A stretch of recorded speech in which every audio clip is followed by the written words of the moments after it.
why do I have to go through all of this just to watch this movie?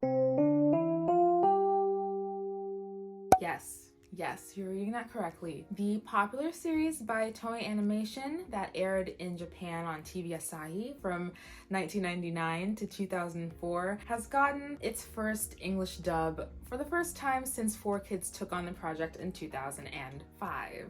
Whoa. This is the first English dub for Ojamajo Doremi in 18 years. Now, I'm not gonna go all into 4Kids in this video because that's not really what this is about and they don't really have anything to do with this English dub, but I do need to discuss the absolute randomness that was this movie that was dropped on us at the beginning of February, because what the hell. So this is a dub for the Looking for Magical Doremi movie, which released in 2020 in Japan. Many of us have already seen this movie because it's been fan subbed, it's on the internet. There are a few international dubs. There's the Spanish, there's French, there's Italian, and then Russian. And from what I know, the English dub and the Russian dub are the newest ones. And the English dub is up right now on the UK streaming service ITVX. I initially thought this was very random. I was like, of all streaming sites, why is it on ITVX and why is it only accessible from the UK? I was like, did Ojamajo Doremi even air in the UK? And the answer apparently to that is yes, it did air on a TV channel called Pop Girl in the UK. And it's a bit less random because it aired in select theaters as part of Scotland's We Love Anime event in 2021. But in any case, very random, very seemingly unannounced. The only site that I could find that talked about this was Anime News Network. They were the only news outlet that spoke about this, and even then on the article it's a very, very tiny mention. Where is it? Oh, there it is. They may have announced it, but I literally found out about this through Twitter. Those of us who are fans of Ojamajo Doremi are quite aware of the lack of presence it has in English-speaking media, so none of this came as a surprise really. But oh boy, was it exciting to hear about. Now, do I personally need an Ojamajo Doremi English dub to survive? No, I don't. But as far as accessibility goes, this is a step in the right direction of letting more people know about Ojamajo Doremi. It's on a legal streaming site and it's dubbed in English. That's fantastic for Ojamajo Doremi. Especially since to watch this movie, you don't really need prior knowledge of Ojamajo Doremi's story or its lore. This is really its own kind of standalone movie in the franchise. However, all of the positive aside, the experience of watching this wasn't all that positive. So on the ITVX website, you need to make an account to watch this movie. It's all free, it's fine. In order to watch this movie though, you do need to use a VPN because it's not available to watch in any other place other than the UK. I made my account, I put my email in, blah blah blah, my information. They said, okay, we're gonna send an email to verify your account. I'm like, all right, I'm gonna go to my email, I check it, I click on the link, and every single time there was an error page. There was something wrong on their end and that they couldn't verify my email. So I'm like, okay, I guess that's not my fault, but it happened every single time. And I was doing this for like a full day, maybe two. I eventually found out on their Twitter that there was some issue with their email verification. You could still watch movies regardless. Okay, let me go to the website and then open the movie, the page for the movie. I went to the page and it's not loading. I had to refresh so many times just for the movie to play. Why do I have to go through all of this just to watch this movie? But I'm like, no, I have to, like, this is the one time in almost 20 years that Doremi has had something available legally. I have to support it legally. So after trying and refreshing and trying and refreshing, oh my god, it finally worked. Okay, it's time. I can finally sit here and watch it. And negotiate. The base price is with... That would go against the fair trade policy. Get established over the Yoshizuki, long I think run. I told you to be quiet, will you? look, I don't think it's terrible, but the voice acting is awkward. It's not as expressive as it could be, but I could understand the dialogue, and the dialogue is pretty much like word for word translation of the actual movie, which is already great. Like, even there was one scene where one of the main characters, Mire, was sitting in a bar and her colleagues were gossiping about her, and one of them was saying, oh, don't worry, she's fine, she doesn't understand Japanese, she can't hear us. And that was so cool because that dialogue happened in English, and I love that kind of faithfulness. Like, this is already better than the 4Kids dub. But is it great?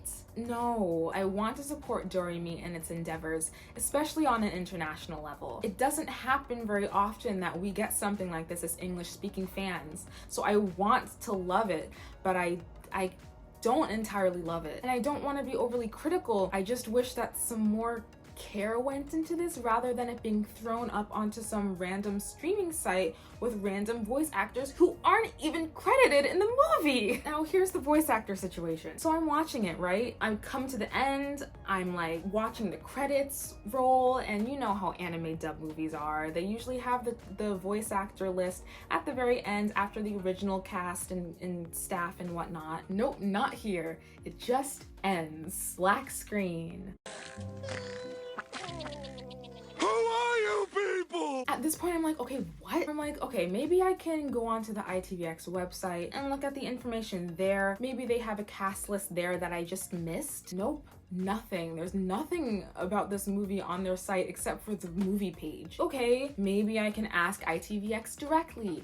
Maybe they have information at their help desk. So I sent a DM over Twitter. They sent me the dang Google search link for the movie. I don't even blame the help desk worker though, because there's nothing on their website that says anything about this movie, which is so weird. Like, credit the people whose film you're distributing. But that's also just the thing. This isn't an ITVX movie. When watching the Looking for Magical Doremi dub from the beginning, there is a flash screen that has a production company called Front Row Films Entertainment. They are the ones who dubbed this movie and I guess received the rights to dub this movie. They are a company out of Dubai and they've dubbed various other anime in the past. This also explains the very slight accents that you hear when watching the English dub. I couldn't quite put my finger on where they were from, but it does turn out that they're Arab. I tried to visit the website, but then my internet connection for some reason said that it wasn't stable enough, so I didn't want to risk that. But I did happen to check their Facebook and their Instagram and their social medias, and there is nothing at all about the Looking for Magical Doremi movie anywhere, even though they have information and announcements for other dubs that they've produced. Nothing for Looking for Magical Doremi though. So guess what? I still don't know who the VAs are. Who are you? So while I have no information on the voice actors of this movie, here's what I have to say about the performances. Sora's voice actor was the best of the three main characters. Hers was probably the most solid, if I'm being honest. Kind of fine. Like, her line sounded the most natural of the three girls. I would say Reika's VA was second. I think her voice suited her a lot. She is the youngest of the bunch, and there was like a lightness to her voice that was distinguishable. And Mirei's would have to be last. It really wasn't giving me much. Like, I would say the tone of her voice suited her character. I got used to it after a while, but the line delivery was just quite like dull and one note most of the time. If we're talking side character VAs, like the male characters, like Omiya the Ompu stan, and then Mirei's cool and kind co-worker, and then Reika's like kind of jackass boyfriend, they were fine. Nothing was really standoutish, but it also wasn't bad. Like, that's the thing about this movie. Nothing was really bad. It just wasn't all that great, or as great as it could have been. Now, as for the original Ojamajo Doremi girls, which I know you guys are dying to hear about, they don't have many speaking roles in the movie, of course, but what they did get was rough.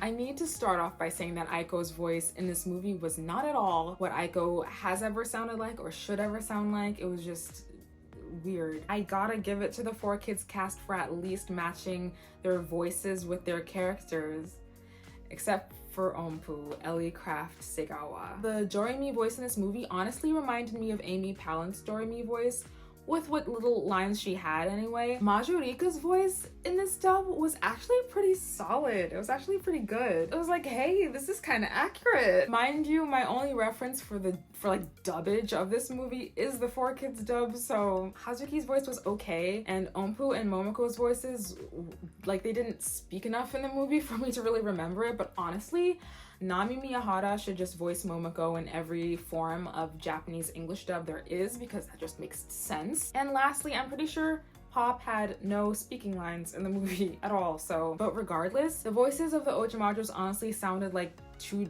the same two people speaking at different pitches. I wouldn't be surprised if that were the case, because one of them literally just sounded like Sora's voice actress, and it's really a shame that we don't have the voice actor list.